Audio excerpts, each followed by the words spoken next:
Hi there.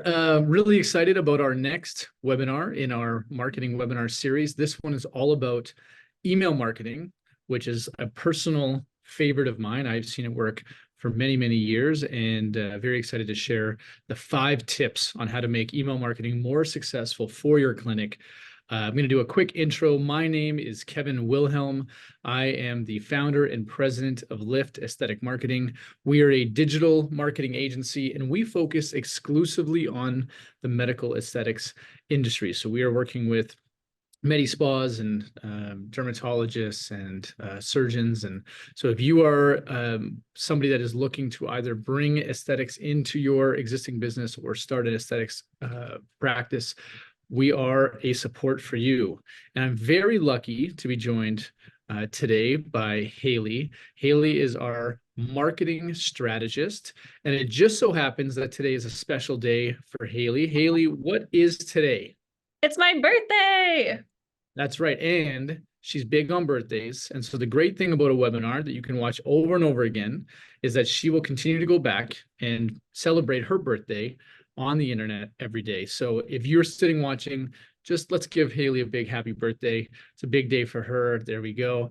Haley, you are and have been on the email marketing team. That was a role that you had before with us, and you have since moved into the internal marketing team, meaning you're doing the marketing for a marketing agency, and now you're doing email marketing for us as well as you've done them for clients. So you are absolutely the right person to be sharing your expertise. And so I'm going to turn it over to you and really let you educate our audience on these 5 tips. Awesome. Thank you so much. Yeah, email marketing is definitely a personal favorite of mine as well. So I really couldn't ask to be talking about something better for my birthday. Like you mentioned, email marketing is something that we know to be effective for many businesses, including med spas, for a variety of different reasons. Honestly, so long that we could talk about just that for this entire presentation. But instead of that, I figured we could get into some of the reasons why specifically this year in 2024, email marketing is so topical. To start off with, Kevin, you're familiar with this, but email marketing is a piece of owned media. That means that you control it completely. You control what you say with it and who it's sent out to. Marketers today, like Kevin and I, we're actually facing a little bit of a challenge to overcome where platforms today, like Google, are changing the ways that they collect data. They killed third-party cookies at the start of this year, for example, and really that makes it a little bit more difficult for us to get specific with our targeting. But when you're a med spa owner and you own your patient email list, that's your data and you don't have to worry about anyone else taking that from you. So that's a huge advantage for email in this year. Another thing that I want to think about is just how cost-effective email marketing is. It offers a very high ROI because beyond the time and the resources that you spend actually creating the emails and any cost that you might spend just hosting your email marketing software, there's really no media spend involved with email marketing. So you can expect to see an average return on investment a little bit higher than some other marketing tactics. Finally, email marketing just makes sense for your business model as a med spa. In a world where it's really just more economical to retain your patients rather than go out and replace them with new ones, email marketing allows you to hold on to them and increase your patient retention and just keep them loyal for years to come. So I love email marketing. It's great. Yeah, for me, I think that I've always said to people, your database is a pile of gold that you're sitting on, and we're ineffectively mining it. I think the majority of business owners in this industry or others use email just as patient, appointment reminders. Like, hey, you're reminding we're coming in for an appointment tomorrow. But really, what we should be doing is educating on all of the different products, the services, the brands of product that you carry. There's so many opportunities to share your story and differentiate yourself. And so, to me, email marketing is the one thing that every business has to be doing, specifically in the medical aesthetics industry, because there's so much to talk about, and you're trying to bring back your clients, your customers over and over again. So love that we're doing this topic. Yeah, I completely agree. And I think that takes us into the next point that I wanted to talk about really well, which is just personalization. I think specifically this year, again, in 2024, personalization is really going to be key. 90% of consumers find personalized content to be at least very or somewhat appealing to them. And really, when we look at marketing, the leading type of personalization experiences that we are creating is using email. Email is one of the best tools to flex those muscles when it comes to personalization. And I'd love to get into some of those tips for utilizing personalization and really what it means. Let's do it. Yeah. All right. So the first way that you can get a little bit more personal with your email marketing and just get specific is by segmenting your list.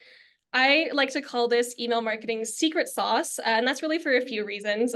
Number one, segmented emails are actually driving 30% more opens and 50% more click-throughs than any unsegmented ones.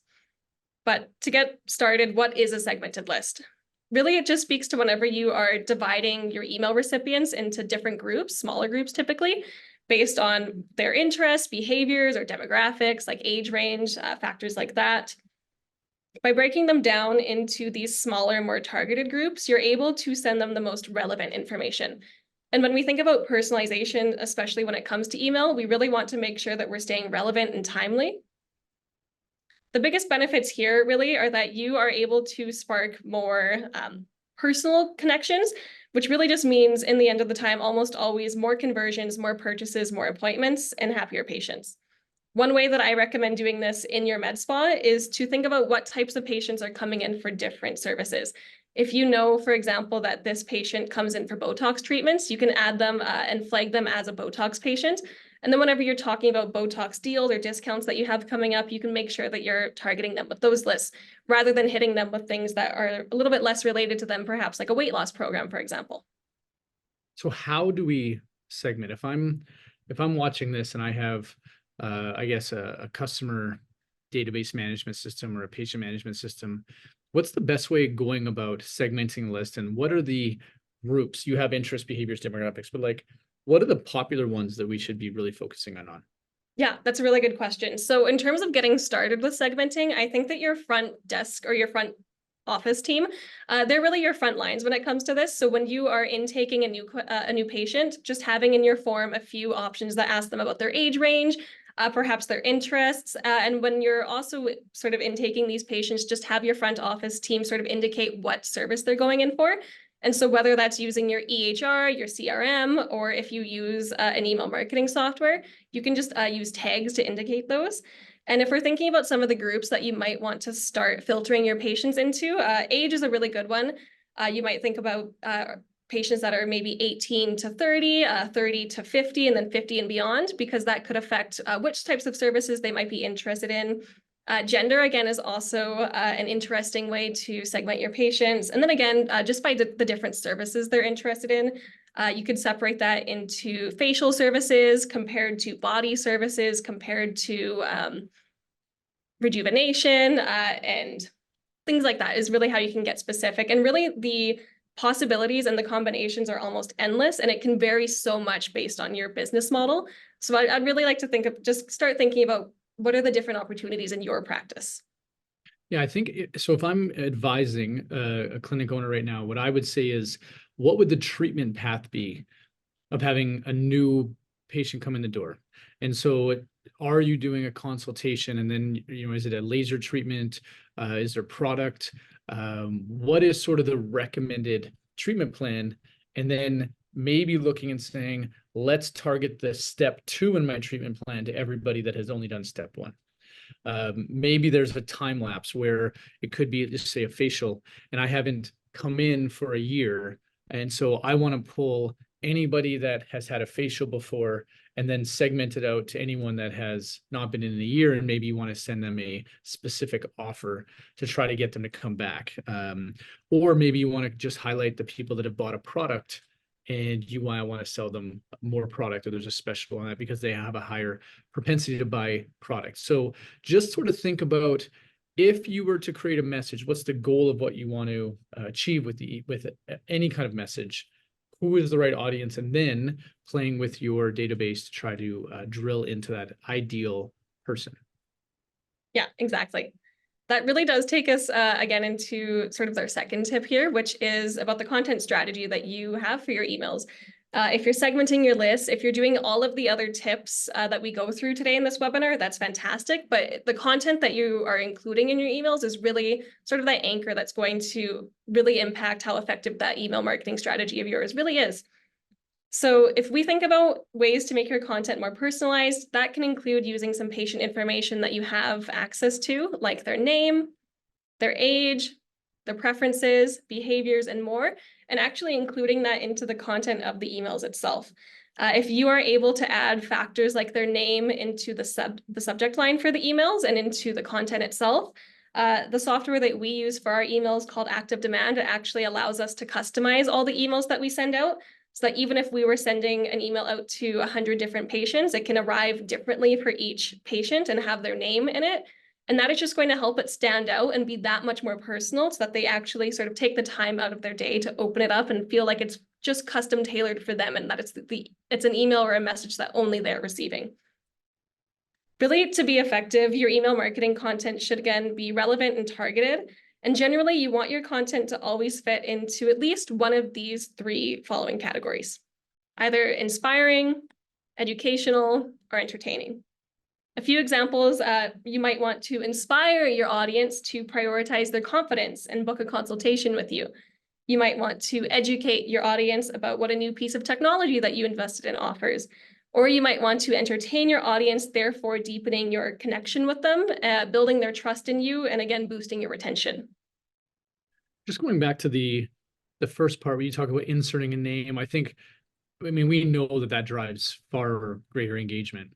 If I'm using a Constant Contact, if I'm using MailChimp, just for audience here, those all have the ability to insert in characteristics, so attributes. So it's referred to as dynamic content insertion. And so I would look for it if you are using one of those platforms. Almost any marketing automation platform, email marketing automation platform will have that. If you're just sending off one-by-one emails, then we highly recommend looking at one of those platforms. But it's one of the easier things. But make sure that you are doing a quality assurance check, that it doesn't show up as first name, last name actually in the body. And that the reason that can happen is if you only put in the first name of a patient and don't put in the last name, it may show up as last name. So just be careful when you're putting those in, that you have all of those attributes filled out at the patient level, so that when it is populating it's going across seamlessly. Yeah, exactly. Those softwares that you mentioned, I love them. We'll talk a little bit more later on about some of the ways that you can start implementing automation techniques like that dynamic content insertion into your emails. It's really cool to see how email platforms are evolving and making it that much more accessible for everybody. And kind of with that, what we can get into is a little bit of a more technical topic. This is a little bit technical, so I want everybody to bear with me, because if I'm being quite honest, this section here is really potentially the most important information that we'll go through in this entire talk today, especially if we want to make sure that your emails are actually getting received. Low open rates that you might see from your campaigns are almost always the result of your newsletters accidentally ending up in a junk folder. With online scams on the rise today, your email servers are constantly innovating new and different ways to protect users like us from these threats. But unfortunately, what that can mean is that your emails are also getting looped up and flagged as well. And there's not always going to be a clear solution for you or a reason why. It can get complex here. But luckily, there are a few methods that we can use to prevent that. And I'm going to dive into each one in a few different slides here. But to break them down just by a list, first of all, we're going to be talking about choosing a consistent sender address, setting up SPF, configuring DKIM signatures, protecting your domain with a DMARC authentication, and even preparing for BIMI. Lots of different terms here. We're going to dive into each one. So the first thing is a sender address. This one is really simple and straightforward here. It's really just the email address that your newsletters appear to be sent from. So if you're subscribed to our email list at Lift Aesthetic Marketing, what you'll see is that our emails are always coming from this email, info@liftaestheticmarketing.com. By choosing a consistent one, you can really set up everything else from here. So getting into SPF, also known as Sender Policy Framework, this is really just a way that email servers can detect fraudulent sender addresses. It's going to tell email servers that your emails are coming from your source and really just certify that you are an authorized sender through your domain or your IP address. Getting into the DKIM signature, so that stands for Domain Keys Identified Mail. Again, it's another anti-phishing and anti-spam technology. And by setting it up, you are again telling mailbox providers that you are a verified and safe sender. DMARC authentication, domain-based message authentication, reporting, and conformance. Again, it's another system, but this one actually protects your own domain from being used falsely from other sources. So others can't pretend to be you and then go and try to scam or spam. And then finally, a BIMI record, all that really means is a way to certify your brand logo and ensure it's displaying in your sent emails. So I know that this is a lot. These are a lot of different terms that I've thrown at you. And the nice thing here is that you don't actually need to memorize each one. You don't need to write all these down. You don't need to know all of them. Because when it comes to email marketing, the software that you're using, whether that be MailChimp, Constant Contact, or another source, what these are going to do typically is provide you with all of this information and list steps for you for how you can get this set up. But it is something to be aware of, and it is something that you want to make sure that you are paying attention and you're doing before you get started with the rest of all of the fun tips and sort of steps that we're going to go through today. Luckily, anyone who is working with us, especially when we are able to host your website, when we run your email marketing for you, it's really nice because we can take care of this and we make sure that this is all set up. But this is something that you do want to take some time, make some time and dedicate some time to get this sorted. Not sure if you have any questions about this. It's pretty technical. If not, I can take us into automation, but is there anything that you wanted to dive into in terms of authentication? No, I think that it can definitely be a little overwhelming for the average business owner. And if this is all brand new, I think it's great to know that these softwares already have it built in. The other piece that I would also talk about is just making sure that your list, your database is up to date. And so typically when you get unsubscribed, you want to make sure that people are actually unsubscribed, that any of them that bounce back, you want to take those out of your list. So there are services that exist as well for that. And so we use a service called Never Bounce. So you can subscribe to that and you basically upload your database and it does a quick filter to see which of the email addresses are still relevant and which ones will come back as a bounce back. And that way you can take those out to ensure that you have the highest level of deliverability. So just another kind of tip or FYI that helps overall effectiveness. Yeah, thank you. Cool. So kind of like I alluded to earlier, one of our other tips today is implementing automation into your email marketing strategy. Thanks to strides that we've seen in evolutions in email marketing software, automation is really not quite as out of the question as it once was for the average practice owner or even email marketer. It really does go hand in hand with segmentation, as using segmentation and automation, you're going to be able to create a bunch of different series that are really working in the background while you work to help nurture those leads and nurture your patients to keep them coming back to your practice. All right, so how does it work? Automations are all set up and built around a specific trigger. Now, a trigger could look like a specific date, event, or activity that is going to tell your system and the automation that you've set up to send out a related message or series. One great example of this could be setting up a Botox survey on your website. Anyone who fills out this Botox survey is then prompted to provide their email address. After they provide their email address, they're entered into an automated series that you set up. And then they're going to receive an email address that sends them a follow-up with information about your Botox services, your practice, how to book with you. And then from then on, every other month or so, or maybe that's every other few weeks, they're also getting some more information about how Botox can help with certain concerns that they might have. Again, information about your practice, how to book. And you're really just going to keep nurturing this lead that has indicated that they are interested in you by providing their information, so that when they do hit that place in their buying journey where they are ready to walk into your practice and get that consultation, your automation has taken care of it and you haven't had to take time out of your day or spend any more resources to make sure that you're hitting them when they need to be. Yeah, one of the things that I specifically focus on when it comes to automation is, or a tip, is write out what you want to have happen on paper first. A lot of times these softwares have pre-built campaigns for you.